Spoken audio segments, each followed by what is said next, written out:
So we are pulling out the big guns today. I don't usually wear my jerseys outside of like actually going to a game. So this is special. Yeah. Yesterday's game was awesome enough to deserve the jersey. So hello and welcome back to my channel, where apparently the first line of the hockey team is not the top producing line, which, you know, not gonna complain. So yesterday, the Philadelphia Flyers took on the Chicago Blackhawks over in Prague for the Global Series, and we're coming back to the States with 2 points.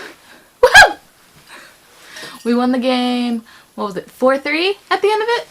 And 3 of those 4 goals came from our second line of Coots, Lindblom, and TK. So I didn't actually get to watch yesterday's game because it was in the middle of the afternoon since it was over in Prague, but I did get to listen to it on the radio, and I turned it on as soon as they started listing the lines for the game. It was right at the start of the game. I was surprised when I heard Claude, Hayes, and Voracek were a line, because Claude and Voracek used to be on a line together, and they used to put up so many points. They played really well together, but then they decided that they needed to, like, spread out the talent, so they moved Voracek down to the second line, and I think that's a really good mentality. I think you need to spread out the talent and not only have one line that functions and the others just kind of, like, eat up time. But they put Claude and Voracek back on a line together, so I was a little confused. But then I heard the other lines, and I heard Coots and TK were together, and Lindblom's great, and I was like, I really like that line. That line sounds amazing. So the first goal of the Flyers 2019-2020 season goes to Travis Konechny about 6 minutes into the first period. Boy, is he earning his contract. Had us all waiting on pins and needles to make sure that he actually signed, but then he finally did, and he earned it. He was trying to show him, but one of the Blackhawks defensemen trying to come out of the zone and trying to skate up ice with speed, trying to make a play, and TK's just like, nope, scoops it right away from him, right at the blue line, goes right in, and puts it over Crawford's shoulder. Then around a minute and a half later, the Blackhawks do get it back and tie it up with a goal from Alexander Nylander, and I'm just like, who are you? You're not the important Nylander. I don't know who you are. But then on top of that, they're playing Chelsea Dagger when the Blackhawks score. It's not a Blackhawks home game. In the record, it's technically a Flyers home game, so why are they playing the Blackhawks goal horn? So the first period ends tied 1-1, and we go into the second, and again, only maybe like 6 or 7 minutes into the second period, we get another goal.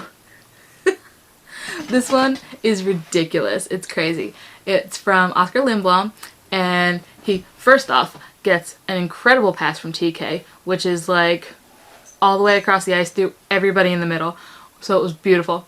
And I shouldn't be as impressed with shots or passes as I am. We've apparently had an incredibly low standard that I'm impressed when passes actually connect. But beautiful pass from TK to Oskar Lindblom. He goes and shoots it. It goes off of the crossbar, and I'm like, crap. And it bounces back out. But then one of the Blackhawks defensemen, that I don't even know who it was, I can't remember, goes and tries to like bat it away, but ends up batting it into the empty net. Completely wide open net. And goal! How does this happen? I have no idea. But goal for the Flyers, goal for Oskar Lindblom, but apparently no assist for TK, because apparently if a Blackhawk player is to put it into their own net, only the last Flyer to touch the puck gets the goal. Like, nothing before that matters, which is really upsetting because that was a beautiful pass. Wonderful setup. And some unknown amount of time later, TK gets another goal! Yeah! But TK was absolutely lighting it up yesterday. He gets another goal, and this one's stunning. He completely dekes out Duncan Keith, which I'm just like, because Duncan Keith is so good. And TK just goes around him like it's nothing, gets this backhander right past him and puts it past Crawford, and it's glorious. And I just went to fangirl over a goal because it was beautiful, it was wonderful.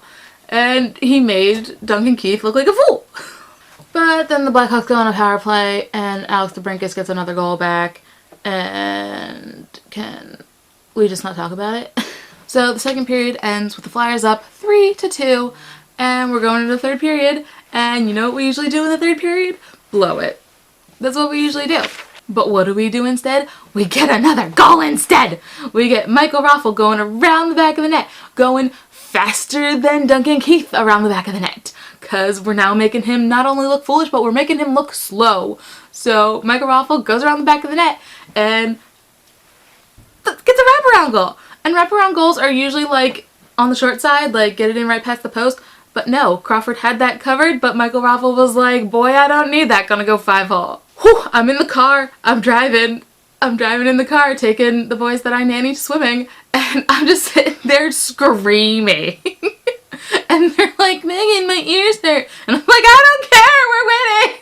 So we're at 4-2, and the Blackhawks decide to pull Crawford, not after the goal, but they're pulling him with like 2.5 minutes left in the game, like doing the empty net, get the extra man type thing, not pulling him because he sucks. So they pull him, and then Patrick Kane does Patrick Kane things. But he gets this beautiful wrist shot through like a dozen people, and one of those people is Carter Hart. So it's 4-3, and I'm sitting in my car, and by the time that we're down to like a minute left in the game, it's nothing but static. I'm like, I can't hear what they're saying. I'm sitting there driving. I'm like, they're not gonna score another one, are they? Please, no, no, no, no, no. I think they had said like the Flyers won their first game of the season, which I barely hear through the static. And I'm just like, thank the Lord. So I had a ridiculous amount of fun listening to this game and not even watching it. So the Flyers won their first game of the season, and they're coming back home in a couple of days. I'm gonna try so hard this season to stay consistent, so hopefully it actually sticks this year. And let me know in the comments below if you have any like video suggestions. Like, I'm trying to make this season more like all-encompassing. Maybe once a week come out with a video that's more like general news from the league, or ranking my favorite players in the league, like my top 10 favorite players or something, or I don't know, maybe my like t-shirt collection, something like that. I have no idea. So if you have any ideas of videos that I could do, leave them in the comments below, and I will love you forever. So give this video a like, comment below, and subscribe if you want to come back for more. And I will see you in a couple of days when we are undefeated after 2 games. But beautiful pass, Chalupa. And I forgot Andrew Shaw was back on the Blackhawks. And I'm just like, what is he doing here? I think I keep saying Debinkus. Debinkit. Or cat. Debinkat. When a player puts it into their own net, only the last player to touch the puck gets the goal. Or like the last... How do you even say this? Kill as in do well, not kill as in like I'm confusing penalty kill and power play.